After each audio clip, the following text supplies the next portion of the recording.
Well, hello everybody and welcome to my New Year's special. I wanted to make this video for a few reasons. I wanted to do a quick recap of the year, inform you what the channel's future plans are, and I also wanted to discuss my game of the year for 2024. So first of all, I want to take the time to thank everyone who has subscribed to the channel. It honestly means so much. This channel started back in March, just this year, and at first I had no idea what I was going to do. I'd been considering doing a YouTube channel for a long time, but I never did anything. Then I played Yakuza Infinite Wealth, and basically I enjoyed that game so much that I figured I'd do a video on it. I'd never made a video in my life up until that point, so I quickly downloaded a program and basically just learned by doing. And I enjoyed the process of making the video so much that I decided to stick with it and then covered a range of games and topics. The reason I want to thank you so much is because you took a chance on me. You saw my channel with little to no subscribers, the video and audio quality was far below the best, my thumbnails were done on Microsoft Paint, I can't say Fallout 3 or Morrowind correctly, but you still took the chance to support me by subscribing. Your support is the reason that I kept going, and I will continue to do so. I can never thank you enough because this has changed my life. I enjoy the process of making the videos so much, and it really has given me a purpose and something to look forward to every day. So again, hand on heart, thank you for all your support. So I want to quickly give you an update on my plans for the channel next year. So first of all, no more video games. It's time to start making prank videos, game show videos. No, I'm just joking. No, honestly, next year there will be positive changes. First of all, I plan on upping from 1 video a week to 2 a week.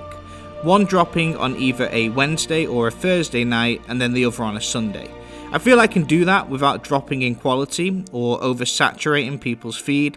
I'll also be upgrading my gear, so I'll be acquiring a new microphone to improve the audio and making sure that video quality goes up as well. I'll be making sure to upload my videos in both SD and HD and hopefully 4K. Essentially, I'll be upping the quality of the videos entirely across the board. I will also be changing to a face channel. I think that's how you say it. I ain't the prettiest guy in the world, but I feel like it will add some personality to it, make it more relatable. It will essentially be the same format with primarily video game footage, but every now and then I'll just pop up in between just to emphasize a point, or at least that's the plan. I don't have a specific date on when that will be implemented, I just need to make sure that I have the correct equipment to do so and do it right. This year I've done review videos, analysis, rankings and some interviews. So just to confirm, I will be sticking with that formula but also adding some new aspects. First of all, the interviews have not received a lot of views, but I will not be stopping them.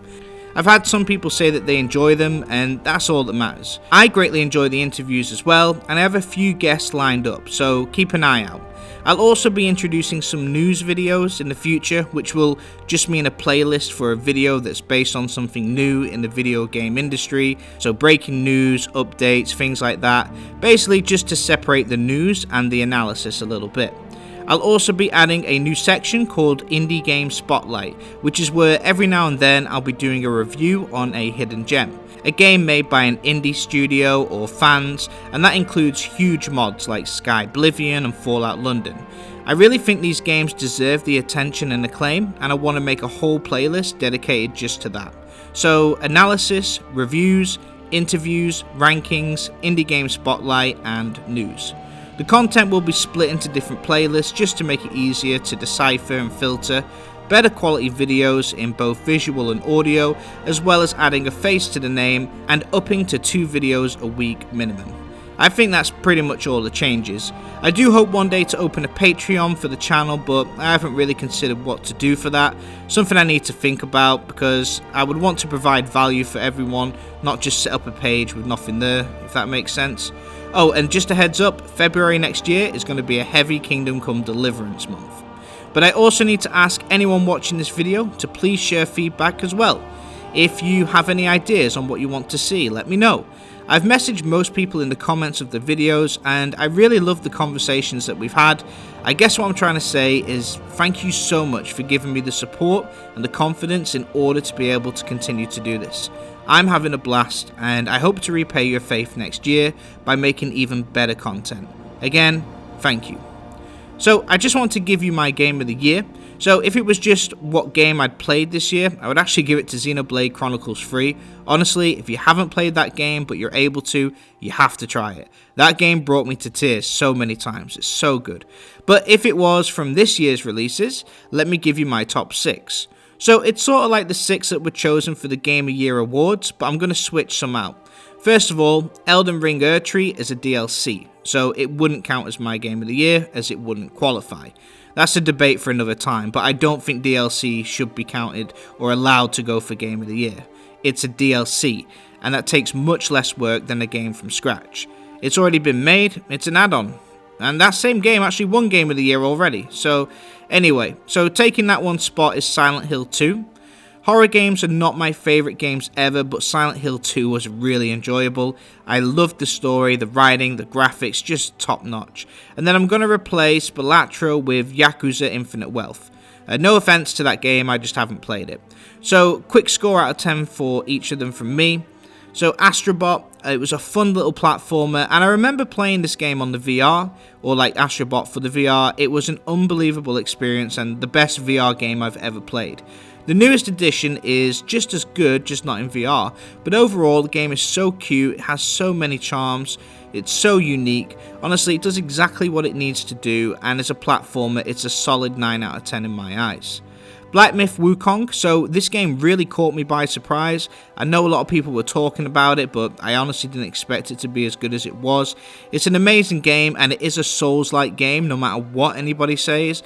It's gorgeous, and I would argue some of the boss battles and visuals are actually an improvement on the Dark Souls games. I know that's a bold statement, but the game's quality is so high. The world is beautiful, the battles are intense. I loved Elden Ring and Dark Souls, but I actually enjoyed this game just as much. One thing though, it's hard as heck. It's harder than Elden Ring. You don't level up really, so you have to just keep trying again and again. There are no options to grind up stats or anything like that, so in Elden Ring, if you find a boss you can't beat, you can go away, level up to make it easier. This game does not have that. But anyway, it is an amazing game that does exactly what it sets out to do. For me, a 10 out of 10. Yakuza Infinite Wealth, the whole game that kicked off my channel. My first ever video I made was an hour-long review of this game.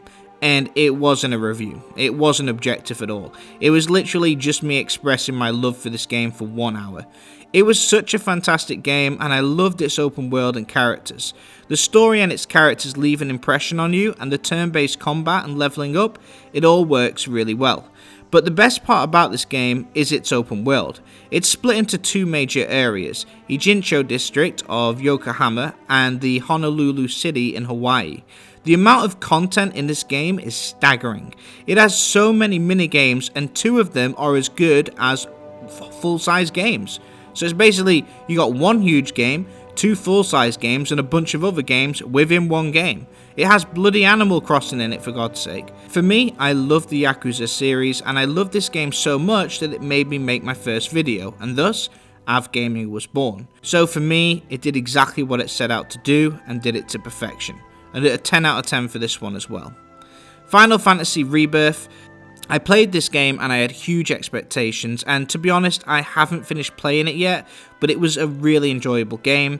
It's just a better, larger version of the first Final Fantasy VII Remake. For me, my only complaint was the open world aspect got a little boring and repetitive. I didn't enjoy that aspect of it, but when focusing on the main story, it was very enjoyable.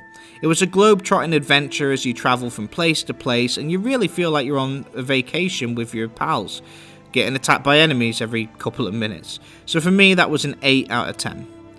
Metaphor ReFantazio. So I'm a huge fan of Atlus and their games. Persona 4 and 5 are 2 of the best games I've played, and both had me hooked.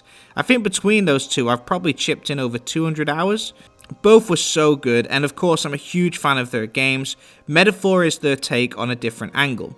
Rather than being a simple school kid, you're exploring a medieval fantasy setting. I really like the fact that you could visit multiple side dungeons, that if you were a very high level you could one-shot enemies, you could switch classes.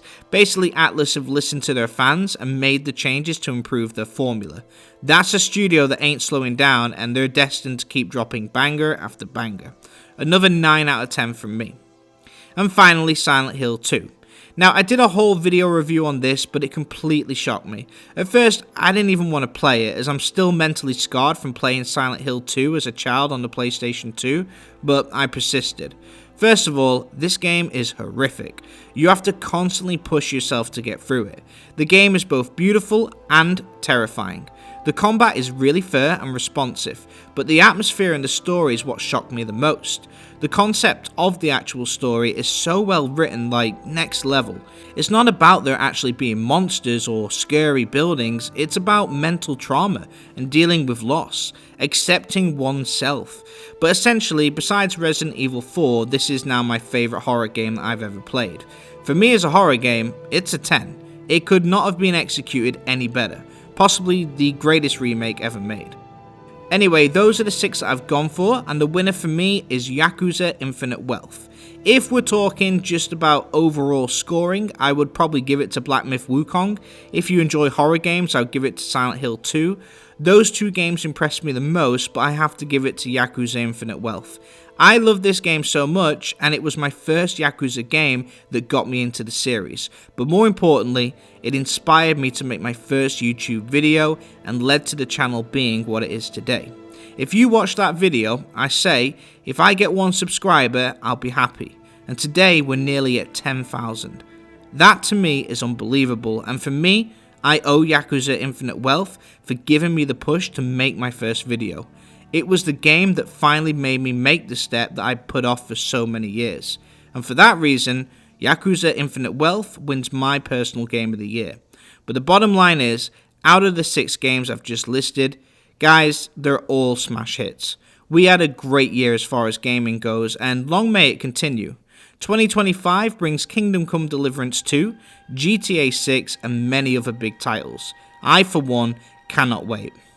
But anyway, that just about wraps this up. I want to thank you for all your support again. I'm deadly serious about the changes for next year. I want to up the ante on everything, and I promise I will do so.